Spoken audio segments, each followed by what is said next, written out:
Aujourd'hui, nous parlons de Ratman. Donc ce n'est pas Superman, c'est un héros. C'est un jeune qui rêve de devenir un héros, mais l'histoire va faire que, au lieu de devenir un héros, il va être reconnu en tant que super vilain. Donc ce jeune homme qui se nomme Shuto va être, Katsuragi Shuto, va être repéré par une organisation maléfique, criminelle, qui va donc lui injecter un sérum qui le fera devenir un super vilain nommé Ratman. Si vous aimez My Hero Academia, je ne peux que vous conseiller Ratman. C'est un manga qui est sorti en 2007, donc qui date quand même de plusieurs années, mais qui est toujours aussi intéressant et qui mériterait d'avoir une série animée. C'est un manga vraiment différent, qui est drôle, qui mêle une problématique, c'est-à-dire que le héros va être reconnu en tant que méchant, donc comment jongler avec ça? Lui qui a été reconnu donc en tant que super vilain, alors que depuis tout petit, depuis son enfance, il rêve de devenir un super héros et que l'organisation Jackal ne lui a pas vraiment laissé le choix en lui injectant ce sérum contre sa volonté. On parle d'une œuvre qui est rafraîchissante, drôle et qui est composée de 12 tomes et qui est actuellement terminée. Donc c'est une œuvre qui a une fin. Dans un monde où super-héros est devenu un métier comme un autre, il est très intéressant de voir ce personnage qui, lui, ne voulait pas être un super vilain et qui va être du coup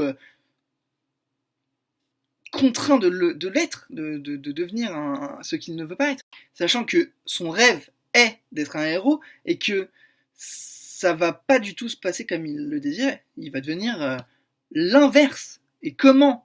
La question de ce manga, c'est comment faire en sorte qu'on le reconnaisse en tant que héros alors qu'il a une apparence de super vilain et qu'il travaille pour une organisation criminelle malgré sa volonté.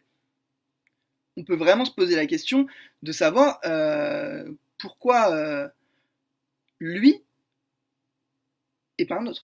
Devant ainsi agir pour accomplir les desseins donc, de l'organisation Jackal, en tant que Ratman, il devra donc faire en sorte que son identité ne soit pas compromise par la suite, parce que s'il est reconnu en tant que super vilain, comment pourra-t-il devenir un héros plus tard? C'est là le dilemme. Il doit travailler pour une organisation qu'il n'a pas désiré rejoindre, mais qu'il a été donc contraint de rejoindre. Des personnages attachants, un humour dévastateur, une œuvre vraiment qui mériterait d'être beaucoup plus connue, et une œuvre que nous pouvons retrouver aux éditions Kana, donc en 12 exemplaires, comme je l'ai dit précédemment, et qui vous fera passer un moment délictueux. Une œuvre originale, une œuvre qui a quelque chose à proposer, une œuvre qui se montre différente et qui, malgré que le métier de héros soit reconnu comme un métier tel qu'un autre, il est intéressant de voir la dynamique que cela va proposer et comment les personnages vont évoluer donc dans ce monde.